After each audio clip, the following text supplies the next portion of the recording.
got this all buttoned up. We did any nail holes from the old shingles, and where we nailed them down, we caulked them.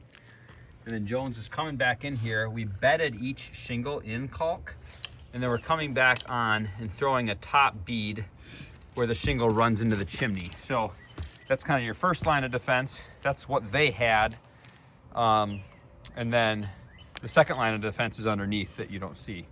So we're doing the superficial caulking, but actually if water gets underneath this caulk, it's gonna hit a bead and have nowhere to go. So we're summing it up. I would say it's reliably rainproof right now, but I would not bet any money, and I would not want to do it on my house.